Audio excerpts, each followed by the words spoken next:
Welcome to It's All Your Fault on True Story FM, the one and only podcast dedicated to helping you with the most challenging human interactions, those involving someone with a high conflict personality. I'm Megan Hunter, and I'm here with my co-host, Bill Eddy. We are the co-founders of the High Conflict Institute and conflictinfluencer.com, where we focus on training, consultations, coaching, anything to do with high conflict, and you'll find it at one of those websites. We try to look at all of it and help people both in their personal life and professional life. Today, we are very excited to be joined by a special guest, Dr. David Wexler. He is the author of a brand new book called Choose Him Wisely, and it has one of the best covers I've ever seen. We'll put a link to the book in the show notes, and you'll see what I'm talking about. It involves a red flag done in a very clever way. So today, of course, with Dr. Wexler, we're going to be talking about relationships and dating and making those choices. How do we make them? So first, by way of introduction, Dr. Wexler is a clinical psychologist in private practice in San Diego, California, specializing in the treatment of relationship in conflict. He is the executive director of the nonprofit Relationship Training Institute, which provides education and treatment internationally for relationship development and the prevention of the treatment of relationship violence. He also served as the clinical and administrative supervisor for the NIMH-sponsored research study of domestic violence in the Navy from 1991 through 96, and again from 2001 to 2006. Dr. Wexler is the author of 8 books and many articles and book chapters, including the one we're talking about today, Choose Him Wisely, How to Identify a Safe Partner. And he's written this book with Dr. Donald Meichenbaum, PhD. A couple of his other books are the Stop Domestic Violence Program and the Stop Program for Women Who Abuse. So lots of great stuff from Dr. Wexler. So we're thrilled to have him on the program. I'm not going to be there today, but you'll hear Bill and Dr. Wexler talking through some very important points of this book.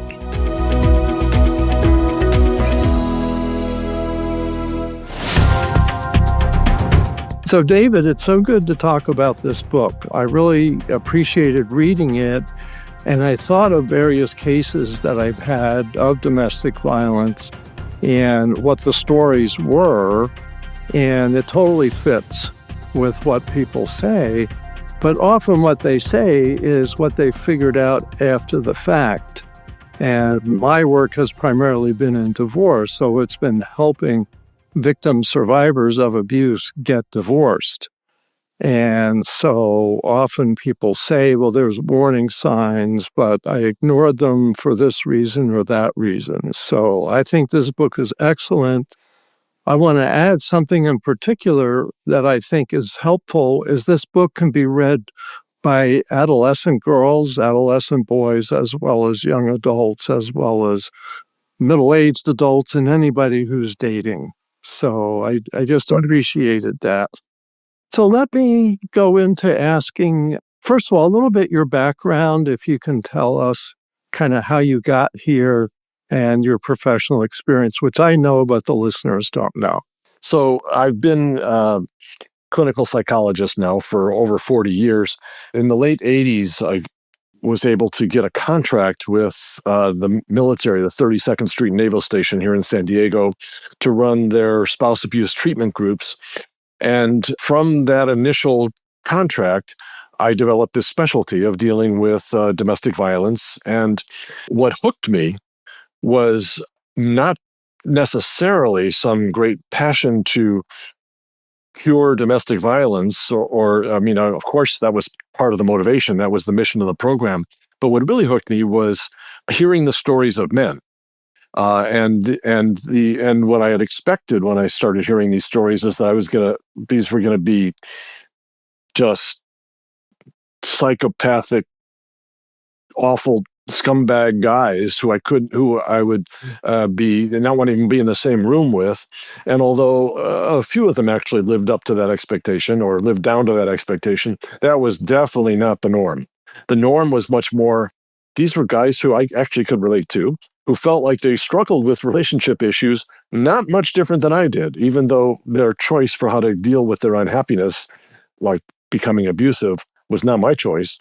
But the fundamental meat of what we ended up talking about in most of these groups was something that was very dear to my heart, and I feel like I learned so much about men and men's issues from running those groups for so many different years. And from that, my team developed different treatment programs, and the model we have for domestic violence is now, I think there's 70,000 people now, 70,000 offenders, male and female, who've been through our programs. All four branches of the military use it all over the world and in many civilian agencies.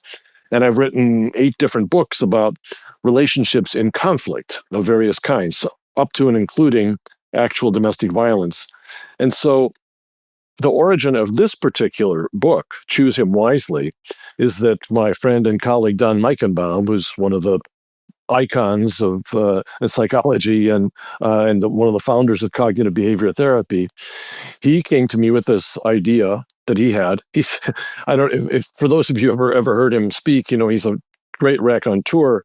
He tells this story that he was watching The Bachelorette with his granddaughter, and she was watching us in The Bachelorette. These women were interviewing prospective dating partners.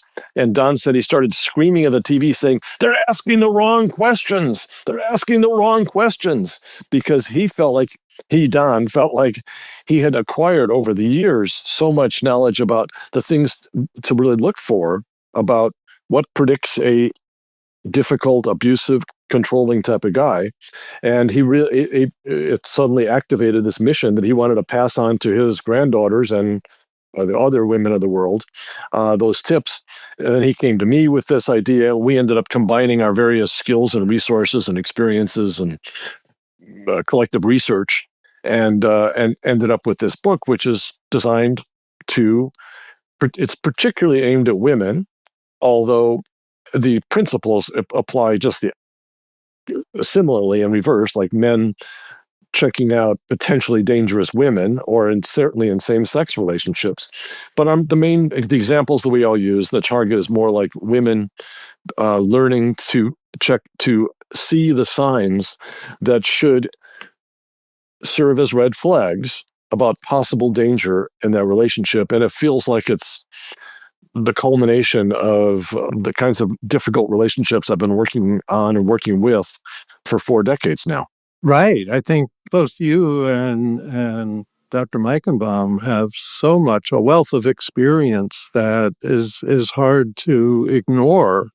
And I might add, I've known you, and we're both in San Diego for over 10 years, but I've also gone to seminars with Donald Meichenbaum probably for 25 or 30 years as a therapist and then as a lawyer with a mental health approach. So, yeah, I think this is great. And I think it's important that it's simple. I like that it's just under 100 pages, and people might wonder, well, could it have much substance that way? And it's got a lot of substance. One thing I really like is the lists. You have a lot of lists in there, and I'm kind of a list person, and I went through the list, go, yep, yep, yep, yep. So I know it's really accurate based on my experience with women clients, but also I've had a handful of male clients who have experienced the exact same thing, being physically abused, having their head thrown at the back of their head with canned soup, stuff like that, stabbed in the back with a mechanical pencil. So the dynamics are the same, but significantly more women that experience this. So let's get into the warning signs. And you do have several lists of those, then I think those are real helpful. But if I were to ask, and you can tell me if I shouldn't ask it quite this way, is what would you say the top 3 warning signs are of a potentially abusive partner? Well, I guess I would break that down into a couple different categories. Actually, in the book, we have 3 main categories. One is behaviors that you observe on an ongoing basis in this relationship. Ways, speaking to women in straight relationships, ways that you see this guy handling different situations with you. That's one category. Another category is knowing something about his history. We know that history is a good predictor of the future. It's not an absolute predictor, and people do change. And so I would never want to rule anybody out just because they had a difficult history, but it means that they, and potentially you, if you're the woman in this story, are at a greater risk because of his history of violence or substance abuse or exposure to violence being modeled in his household, for example. And the third category is just gut feelings. What your gut and your eyes and your ears tell you. Those are the three main groupings that we talk about. But I would say when it comes to that first category, which is probably the most meaningful in my opinion, which is things you observe on a day-to-day basis. One clear indicator is what people know as being love bombing, feeling like it's too much too soon, and it can be really intoxicating for a woman to be getting all this special attention from this guy and hearing, "I love you," and "You're the woman of my dreams," and being showered with gifts and flowers and whirlwind trips and things like that. There's something really appealing about that. And if that were somehow, if we knew that was stable and substantive and going to last, that'd be pretty good. But the research tells us, and a lot of clinical observation, is that those things often happen in a flurry, and then they don't really last. And if somebody comes on too strong, too early, that should be at least a warning sign. Again, not a absolute predictor that it's due, but a warning sign. Another one is any expressions that just leak out of contempt and disgust. And anybody familiar with John Gottman's research knows that, that's one of the key horsemen of the apocalypse, of the four horsemen, right? And his research says that couples in which there's expressed contempt or disgust are basically doomed. His thing is that 91% of those couples decompose in some way, and including either become divorced or become violent or something else bad happening. And the contempt and disgust, is important to recognize, because it's not just couples that argue. I mean, my wife and I argue. We've been married for 42 years, but there's a level of arguing that is nasty. If you get sarcastic a lot and do a lot of eye rolling and pout and withdraw, or say to your partner things like, "What are you, stupid?" Anybody should be able to figure that out. Those kinds of things, that should really qualify as red flags. And I would guess that, if I had to, since you maybe pick only three, I would say another one that I think is really of concern is what I would label entitlement issues, where what the message starts coming through from this guy that he's entitled to have your attention whenever he needs it. And that if you really loved him, if you really cared, you would be there, you would give up, you would change your plans and be there because he's feeling kind of lonely. If you really cared about it, that he's had a hard day, you'd have sex with him. And there's all this, if you really cared, and I need I need this from you, and I'm entitled to get it because I need it. And we all have a little bit of that, but if that's a pervasive pattern in the relationship, that's right up there on my list of top red flags of things you observe on a day-to-day basis, even fairly early on in a relationship. Now, one of the things that you're saying is you can see this early on. And I've had several clients that tell me, I saw these things, but I didn't want to rock the boat. I didn't want to lose this person. And now I realize I should have lost that person early on. And I'm wondering, how do we help women in that position, or possibly men, say no, say, okay, I'm drawing the line, I'm setting the limit. What should they do, and what can they tell themselves Because one of the things we do with High Conflict Institute, we do a lot of training for high conflict situations, and we teach people to give themselves encouraging statements. And often I find in abuse cases that, like just last week, I was talking with a woman and she said, well, but I feel like I made bad decisions and that's why I'm in this situation. So I don't have the right to really stop everything now or whatever. So how do you help people feel confident, and what can they do? Boy, that quote you just gave is so familiar to me. Once we go through in this book, once we go through all the different things to look for and all the different signs and the history and the behavior and whatever, we have what I think is actually the most potent chapter of the book, because a lot of the signs I'm talking about, it's not rocket science. I mean, it's things that a lot of everyday people would, they recognize that these things could be a problem, and we may organize it in a way that's user friendly, but it's not groundbreaking. But one thing that's really essential, I think, is this chapter we have called Reasons Why You Might Disregard This Information. In other words, even though your intellect may tell you, yes, being expressions of contempt are bad in a relationship, and entitlement, I don't want to be with a guy who's really entitled, and things like that. There are so many things that could often block this woman from really integrating and acting on that information. And some of the classic things that serve as what I would call obstructions towards really paying attention, not towards paying attention, but towards taking seriously these issues. Number one is attachment issues.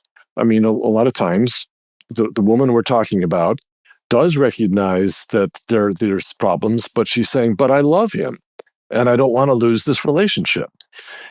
My heart goes out to that woman, because in a way, we're all in this situation. Even the people with successful long-term relationships have made certain compromises, have said to themselves, well, these qualities about my partner are not so hot, but there's so much else that's a value that it's worth it. And I'll ignore or not focus on the things that I'm unhappy about because he's not perfect, she's not perfect, I'm not perfect, etc. That's actually pretty healthy. But what we're talking about is when somebody has more of an anxious attachment, an insecurity about attachment. When they get attached, they don't want to let go. They're afraid of losing that attachment. And as a result, they put on major league blinders about what the problems are. And for anybody who's familiar with research with domestic violence about the cycle of abuse, the 3 stages of the cycle of abuse is tension building, explosion, and the honeymoon or remorse period. And part of what the research has shown us about victims with that cycle is that they get really attached to that honeymoon period because it's really cool. It's really sweet. And every time they tell themselves, oh, this time it's really going to change, or he's really going to change. He's really going to stop drinking, or he's really going to not blow up at me anymore, because look at how great it is what we have right now. And that can become real, that the attachment to the good times in the relationship can serve to block her memory of and access to an awareness of the bad times. So attachment's one of them. Another one, and this I think it goes along the lines of what the example you were talking about, is self-blame. Is saying, yeah, it's true, he doesn't treat me really well a lot of times, but sometimes I'm not that easy to get along with, and I can be kind of difficult. That may be true. I mean, join the club. People can be difficult. But what happens a lot of times is that you got, at least in the examples I'm thinking of, you've got the woman who is sometimes difficult or irritating, okay? And you got the guy who's controlling, possessive, and abusive. And so somehow they collude in their folie à deux kind of way to think, oh, we're equally responsible for the things that go wrong, when in reality it's like one person's contributing like 15% and the other like 85%, but it gets blurred, and she gets she gets blamed for Since she sometimes does things wrong, she sometimes says something provocative, that she is just as responsible for everything that goes wrong, and she blames herself for causing him to react to her in the negative way. And I would just say another key area is that a lot of women, I think, are unfortunately very susceptible to is what I call unrealistic hopefulness. Really believing, yes, he has problems. Yes, he can get really moody and can get aggressive, but nobody knows him like I do. And nobody can really reach him like I do. And when he's with me, sometimes he's so sweet and so tender. And I really believe that as long as we stay together, I'll bring out the best in him. And again, up to a certain point, I think that's lovely. I think it's great when somebody can hang in there even when their partner is imperfect and try to see past some of the imperfections and find the good person within. But the stories I'm talking about are ones where that's not a realistic goal. In this particular case, it's like she keeps trying or believing that she'll be able to finally bring out his consistently good qualities. And sometimes she's successful, but it doesn't last. And she keeps believing that she can be the one to do that, and therefore minimizes the impact of what she's experiencing. So I mean, I have more examples of that, but there are these factors that prevent what I would call the victim in this particular couple from really clearly seeing or clearly taking seriously the various red flags that we're talking about. I think some of it may be educating people about what a healthy relationship looks like, because they'll go, well, he's got these nice parts, but there's also these down parts. And yet you can have a relationship with a lot of those nice parts. Like, I think the Gottmans, I'm glad you mentioned them. One book emphasized, I think, 5-to-1 ratio of the positive to negative interactions in a healthy marriage. So you get that, 1 out of 6, I suppose. But it doesn't become physical abuse, and it doesn't outweigh all this other stuff. And I think I've seen so many cases of domestic violence or intimate partner violence, IPV, same thing really, functionally, Right. that they are kind of stuck with thinking, I can make it different, and that I don't deserve better. And that's such a trap. And it's not true, but that's because all the feedback they're getting, they're kind of isolated. As they get more and more isolated, self-esteem goes down. Anyway, this leads into the next question I want to ask you, and that is, you talk about psychological abuse in the book, and that in many ways it's worse than the physical abuse. And I wonder if you could say some about that. And of course, the physical abuse could lead to murder, which would be the worst. But I think you're saying the lasting effect is often the psychological abuse. You could say more about that. That's something that we didn't used to really understand, but over the years of interviewing and treating different victims, we just hear that quote again and again, that the physical scars heal, but the psychological scars never do. And that's, I'm always a little cautious about that quote because I don't want to minimize the physical part. Of course, that's undeniably awful. But even when there is not physical abuse, or it's what we call relatively mild physical abuse, not one that really causes injury or creates profound fear, sometimes the psychological tactics that the partner uses can just be so deeply damaging, can just erode the partner's self-esteem, can make her feel like she's excessively responsible for the problems in the relationship, can lead her to feel like she doesn't really have legitimate options. Like, who would want you? You think you're going to leave me, you think, and find somebody better? Look at yourself. nobody's gonna want you, and you better appreciate what you got with me. A lot of the men we're talking about may not be quite so blunt about saying that, but that's the message that often comes through, and that not only is damaging to the woman, of course, but also undermines her capacity to take action in terms of either changing or leaving this bad relationship. Yeah, it makes sense. But I think what goes through my mind is, and I've been thinking a lot about this lately with bullies, since I've written a book about bullies and teach some about that, is bullies always have a story. And the story is, you're in a bad situation and you're a mess and I'll save you.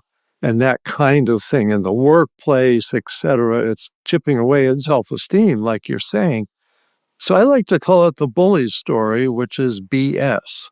And people need to learn it's BS. But I can see how what you're saying is the psychological impact in many ways has the story, whereas the physical abuse is like an oddity, like this, wow, oh, that just doesn't fit. He's not like that.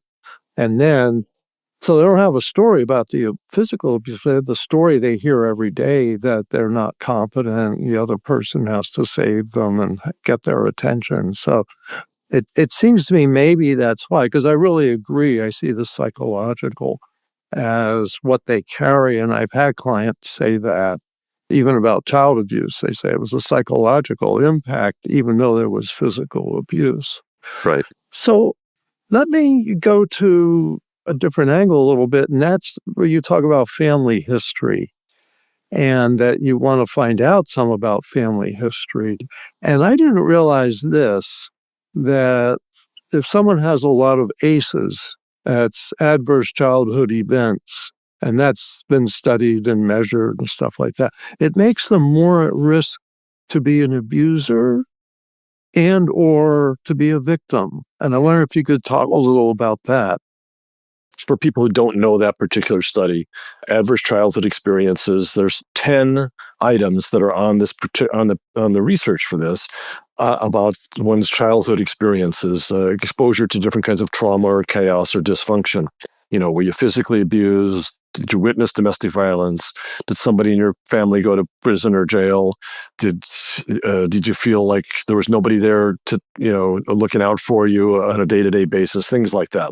And the higher the more points you have on that, the more likely you are to have a whole range of symptoms as an adult, either mental health type symptoms, physical and medical symptoms, behavioral symptoms. The research was just astonishing when this was first identified about the correlation between a high ACE score and a lot of symptoms. But what's relevant for this discussion is that the likelihood of committing acts of domestic violence increases geometrically and rather astronomically with the higher ACE score. And I actually have not seen research specifically about being a victim of domestic violence from ACEs, but I would say from a lot of anecdotal experience, I would say the same is true. And one thing I think that's helpful in terms of understanding that phenomenon is we talk to a lot of victims in different kinds of relationships who have grown up observing intimate partner violence in their household. And as a result, that behavior has been somewhat normalized. Now, I don't mean normalized like they say, oh, I saw my parents, physically fighting and I want to have a marriage like that too. I mean, nobody thinks like that. No, nobody wants that. But when it does happen, when somehow they have chosen a partner where this takes place, they are a little more likely to put into this category called, well, it's not pretty, but that's what happens in relationships, or that's how men get. Part of life. Right. Part of life. And that's how men get sometimes when they're upset about things. And it's just something, it's not desirable or pretty, but it does come with the territory of intimate partnership. And so they're more likely to minimize the impact of it and have greater tolerance than somebody who had the good fortune of growing up in a family where none of that stuff took place. So that history can really, well, the history can shape us, to put it really simply. Makes a lot of sense. Talk about the generational passage of these kind of behaviors, father to son or father to daughter, to be a victim. So let me think of another question that listeners might be wondering about, and I wonder about too, is early in the relationship, there's a lot of attention, a lot of texting and calling each other. How you doing today? What are you doing now? How can people tell where the line is between kind of a sweet connection and obsession that's a warning sign of abuse? And I wondered, how do you know where that line is? My truest answer, which I will only tell you and my closest friends, is I don't really know. Okay, that's my truest answer. But if I was pressed to give some answer, I would say, and this is something we talk about in the book, that even though it is difficult to come up with an exact measure of when is something good too much of something good, one way to get your bearings is to conduct observational tests of your partner. Now, I don't mean purposely arranging some situation and seeing how they act. I think that's manipulative to do that. I wouldn't, if I was dating somebody and I found out they picked a fight with me or presented us a situation just to see how I'd react, that would piss me off. That would feel, I don't like that. But for better or for worse, life gives us plenty of tests. In every relationship, people are consistent, certainly in the earlier stages, as they're making a decision about their relationship. They're observing, how does this other person handle situations? What are they like when they meet my family? What are they like when something doesn't go their way? What are they like when I'm in a bad mood? And if the partner passes enough of those tests, then we got a pretty good thing going here. So the kinds of tests I'm talking about are times when, and I'm speaking to the woman in the relationship with a guy, times when you want to do something that he's not particularly interested in. You want to go for a hike. You want to see a certain movie. How does he handle that?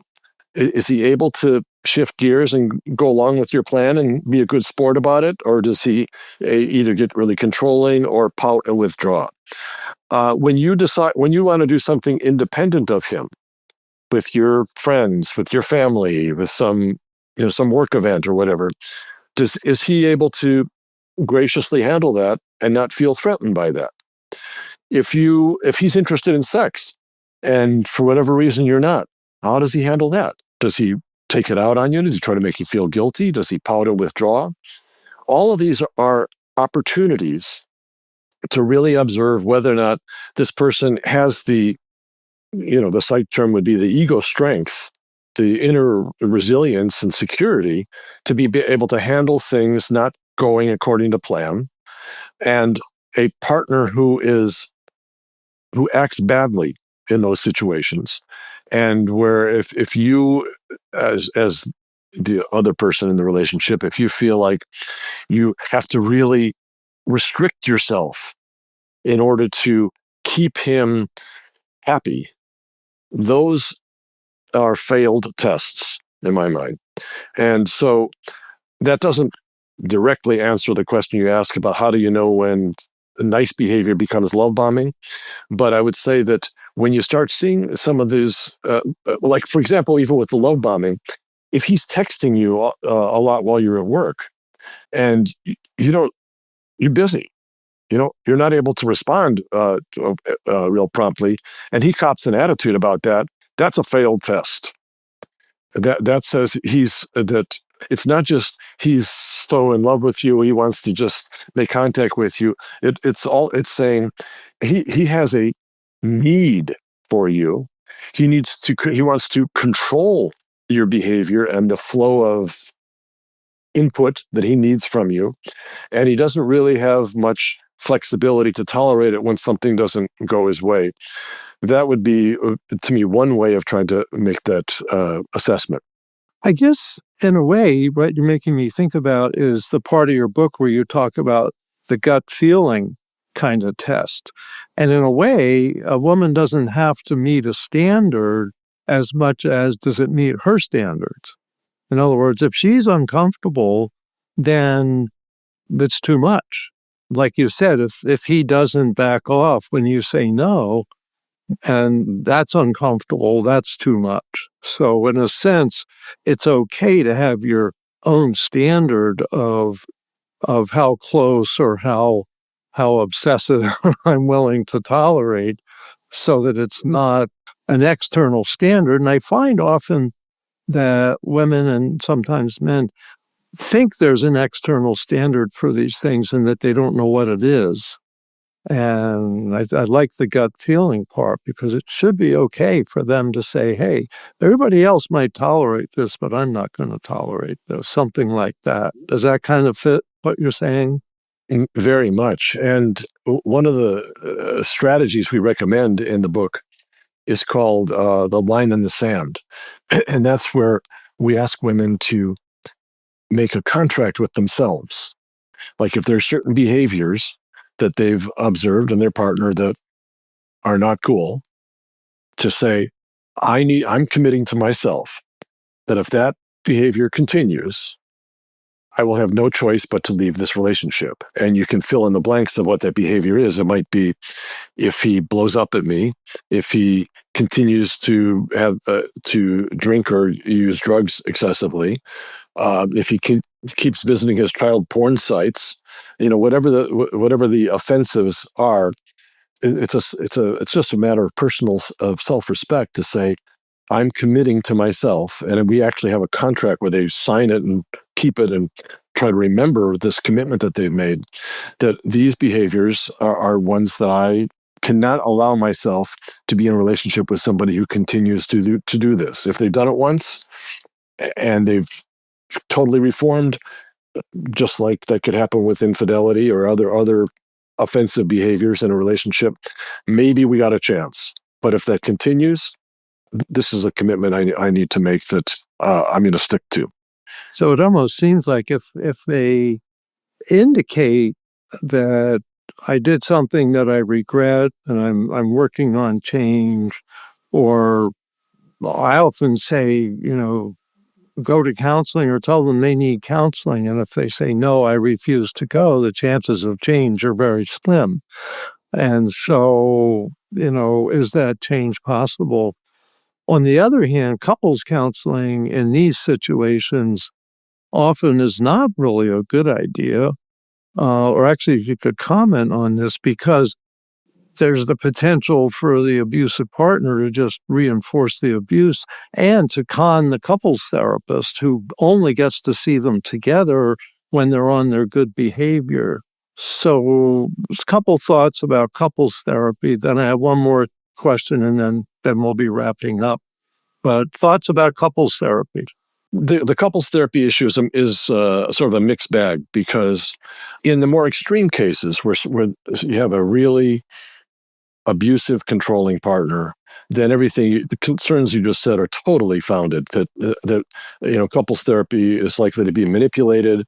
The people may not feel safe really being fully honest. People, meaning the victim, may not feel really safe, and it can actually exacerbate the problems.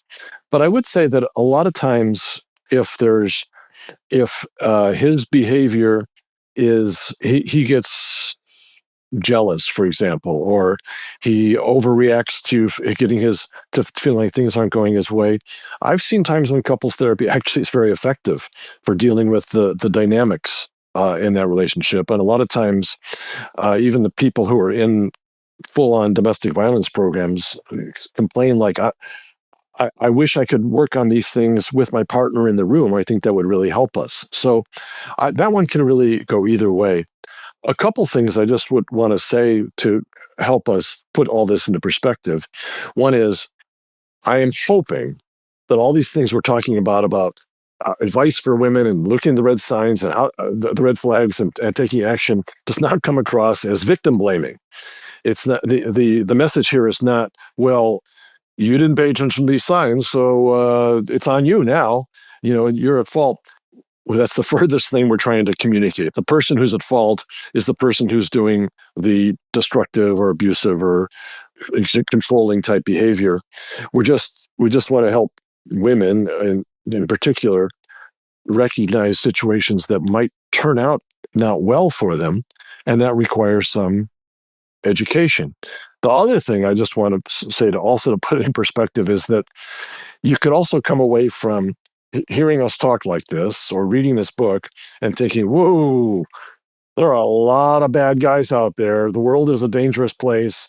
Every guy who's ever, said or done anything that's not exactly kosher is, I should stay away from.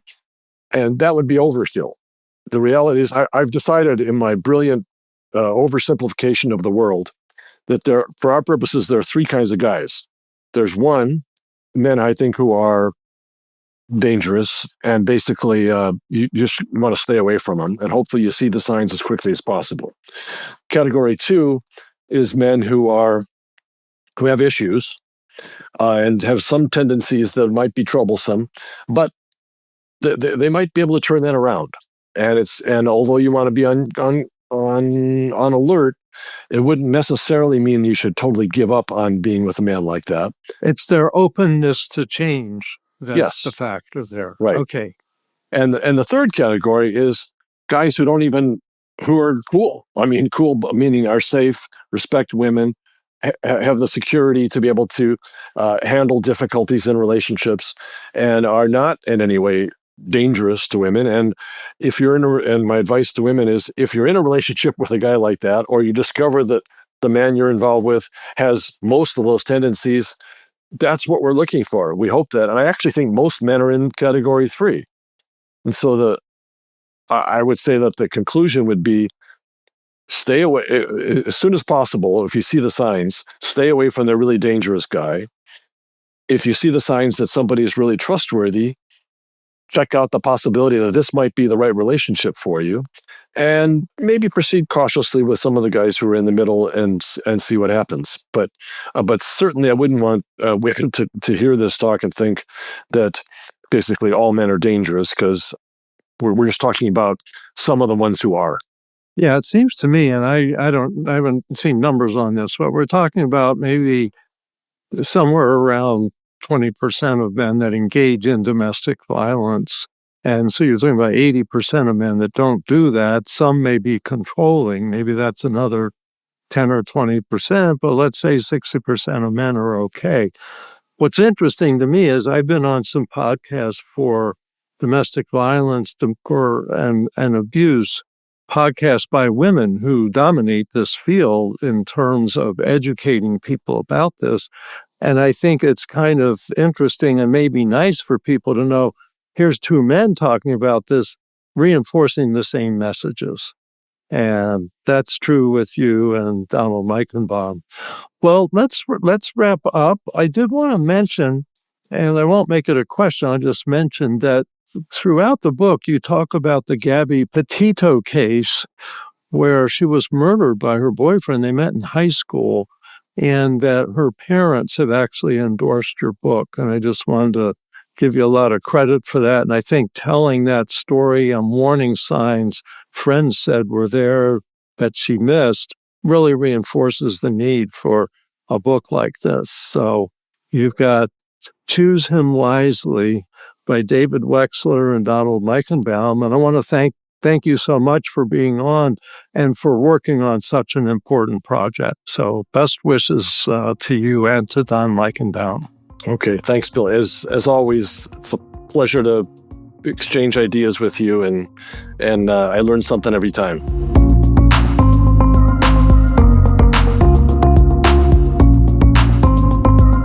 Thank you for listening today. You will find the link to Dr. Wexler's book, Choose Him Wisely, in the show notes, and it is on Amazon and wherever books are sold. Also, we'll put a link to the Relationship Training Institute. And if you're looking for training or consultation about a high conflict situation, whether it's in your professional or personal life, please visit us at highconflictinstitute.com or conflictinfluencer.com. Until then, keep learning and practicing skills. Be kind to yourself and others while we all try to keep the conflict small and find the missing piece. It's All Your Fault is a production of True Story FM. Engineering by Andy Nelson. Music by Wolf Samuels, John Coggins, and Zib Moran. Find the show notes, and transcripts at truestory.fm or highconflictinstitute.com/podcast. If your podcast app allows ratings and reviews, please consider doing that for our show.